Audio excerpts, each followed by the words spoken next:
नमस्कार, प्रदेश के समाचारों के साथ मैं श्वेता उपाध्याय और समाचार विस्तार से। पीलीभीत जनपद में कई दशक पुराने गांधी स्टेडियम के जीर्णोद्धार पर 10 करोड़ रुपए खर्च किए जाएंगे। जिला क्रीड़ा अधिकारी राजकुमार ने बताया कि इस राशि से गांधी स्टेडियम में लोगों के टहलने के लिए पाथवे बनाया जाएगा और विभिन्न खेलों के लिए संसाधन विकसित किए जाएंगे। प्रधानमंत्री नरेंद्र मोदी अगले वर्ष के लोकसभा चुनाव की तैयारियों को लेकर आज राष्ट्रीय जनतांत्रिक गठबंधन के सांसदों के साथ बैठक करेंगे। सूत्रों के अनुसार प्रधानमंत्री आज शाम उत्तर प्रदेश के काशी, गोरखपुर और अवध क्षेत्र के एनडीए सांसदों के साथ बैठक करेंगे। गृह मंत्री अमित शाह और रक्षा मंत्री राजनाथ सिंह इसमें शामिल होंगे। प्रधानमंत्री आज ही तेलंगाना, आंध्र प्रदेश, तमिलनाडु, केरल, पुडुचेरी, लक्षद्वीप तथा अंडमान और निकोबार द्वीप समूह के एनडीए सांसदों के साथ भी वार्ता करेंगे।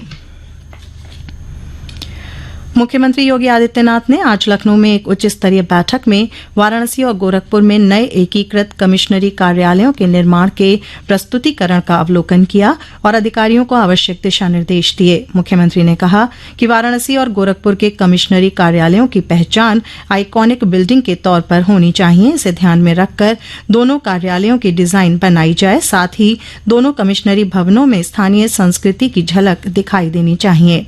उन्होंने कहा कि एकीकृत कमिश्नरी कार्यालय के निर्माण से सभी विभागों की मॉनिटरिंग सुविधाजनक होगी। सभी कार्यालय एक छत के नीचे होने से जनता को भटकना नहीं पड़ेगा। गोरखपुर और वाराणसी विकास प्राधिकरण इस बात का ध्यान रखें कि दोनों एकीकृत कार्यालयों में conference hall, open office, cubicle office और स्टोरेज की व्यवस्था हो।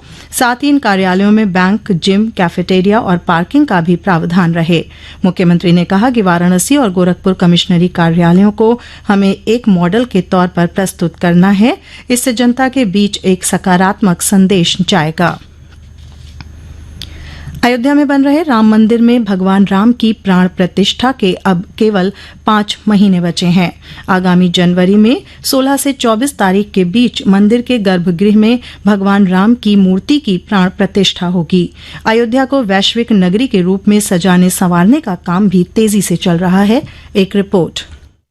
अयोध्या विकास प्राधिकरण के उपाध्यक्ष विशाल सिंह ने हाल ही में वाराणसी में हुए मंदिरों के अंतर्राष्ट्रीय सम्मेलन में बताया कि अयोध्या के विकास का मास्टर प्लान बनाने से पहले यरूशलेम और वेटिकन सिटी जैसे तीर्थ स्थलों की सुविधाओं और व्यवस्थाओं का अध्ययन किया गया। उन्होंने कहा कि अयोध्या को वर्ष 2047 को ध्यान में रखते हुए तैयार किया जा रहा है। इसके लिए देश के प्रमुख मंदिरों जैसे पशुपतिनाथ, नासिक का साईं मंदिर, तिरुमाला तिरुपति और सिद्धिविनायक जैसे राष्ट्रीय तीर्थ स्थलों का भी बारीकी से निरीक्षण किया गया। राम मंदिर बन जाने के बाद यहाँ हर रोज करीब 1 लाख श्रद्धालुओं और पर्यटकों के आने का अनुमान है।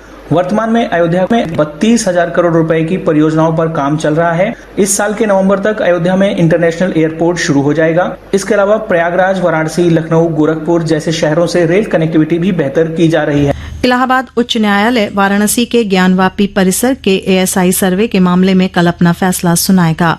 27 जुलाई को हाईकोर्ट ने इस मामले में सुनवाई पूरी होने के बाद फैसला सुरक्षित करते हुए 3 अगस्त तक एएसआई सर्वे पर रोक लगाई थी। उधर हाईकोर्ट के फैसले से पहले आज एक नई याचिका वाराणसी ज्ञानवापी श्रृंगार गौरी मुकदमे की मुख्य याचिकाकर्ता राखी सिंह ने जिला जज की अदालत में दाखिल की। इस याचिका में आरोप लगाया गया है कि मुस्लिम पक्ष ज्ञानवापी परिसर में हिंदू प्रतीक चिन्हों को मिटाने का प्रयास कर रहा है। ऐसे में परिसर में तत्काल प्रभाव से मुस्लिम समुदाय के लोगों के प्रवेश पर प्रतिबंध लगाते हुए संपूर्ण ज्ञानवापी परिसर को न्यायालय के द्वारा सुरक्षित किया जाए। इस याचिका पर जिला अदालत में 4 अगस्त को दोपहर 2 बजे सुनवाई होगी। केंद्रीय इस्पात एवं नागरिक उड्डयन मंत्री ज्योतिरादित्य एम सिंधिया कल ग्रेटर नोएडा में 3 दिवसीय इंडिया स्टेनलेस स्टील एक्सपो 2023 का उद्घाटन करेंगे। 5 अगस्त तक यह एक्सपो भारतीय स्टेनलेस स्टील डेवलपमेंट एसोसिएशन इस्पात मंत्रालय के तत्वावधान में आयोजित कर रहा है। स्टेनलेस स्टील उद्योग को सहयोग करने और व्यवसाय संचालित करने के लिए एक व्यापक मंच प्रदान करने के उद्देश्य से स्टेनलेस स्टील एक्सपो 2023 में 150 से अधिक कंपनियां हिस्सा लेंगी।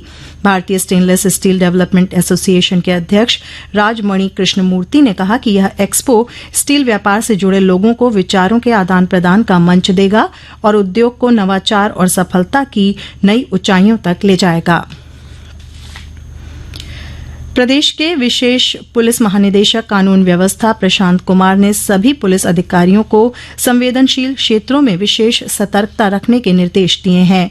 श्री कुमार ने यह आदेश सावन महीने में पड़ोसी राज्य में उत्पन्न हुई कानून व्यवस्था की बिगड़ी स्थिति को देखते हुए दिए हैं।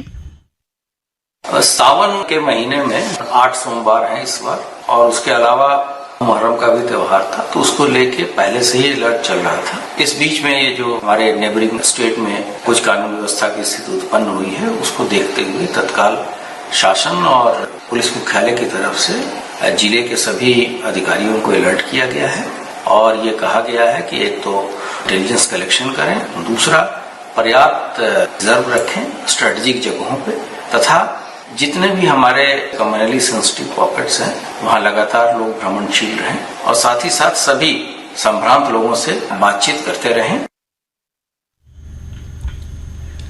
नगर विकास मंत्री ए.के. शर्मा ने आज विद्युत व्यवस्था के सुदृढ़ीकरण और जन समस्याओं के त्वरित निस्तारण के लिए चलाए जा रहे विद्युत उपभोक्ता और जन प्रतिनिधि संपर्क अभियान को लखनऊ में संबोधित किया। उन्होंने कहा कि 31 जुलाई से 6 अगस्त तक चलाए जा रहे इस अभियान के तहत जन प्रतिनिधियों से उनके क्षेत्र की बिजली समस्याओं के बारे में जानकारी और सुझाव लिए जा रहे हैं। इस अभियान के दौरान जो सुझाव प्राप्त होंगे उनके अनुरूप आगे की कार्य योजना बनाई जाएगी ताकि प्रदेशवासियों को निर्बाध बिजली आपूर्ति की जा सके।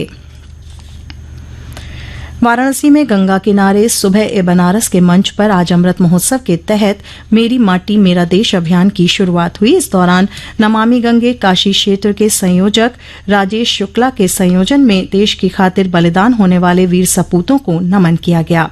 साथ ही गंगा घाटों और प्राचीन मंदिरों के चित्र उकेरे हुए अमृत कलश में मिट्टी एकत्रित की गई। उन्नाव में विश्व स्तनपान सप्ताह के तहत आज गोष्ठी और जागरूकता शिविर का आयोजन किया गया।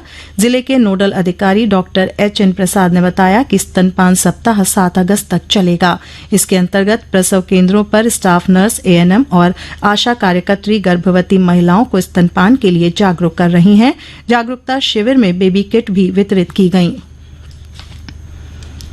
राजधानी लखनऊ, कानपुर, सीतापुर, उन्नाव, अयोध्या समेत कई जनपदों में आज तेज बारिश के बाद लोगों को गर्मी और उमस से राहत मिली। मौसम विभाग के मुताबिक लखनऊ समेत कई जिलों में अगले 4 दिनों तक बारिश की संभावना बनी रहेगी। इस दौरान आकाशीय बिजली को लेकर भी अलर्ट जारी किया गया है। ताइक्वांडो फेडरेशन ऑफ इंडिया ने अपनी 47वीं एनिवर्सरी पर आज लखनऊ में 87 खिलाड़ियों को taekwondo hall of fame India award से नवाजा। फेडरेशन के प्रधान सचिव जिमी आर जगतियानी ने बताया कि यह अवार्ड 7 श्रेणियों में दिए गए हैं।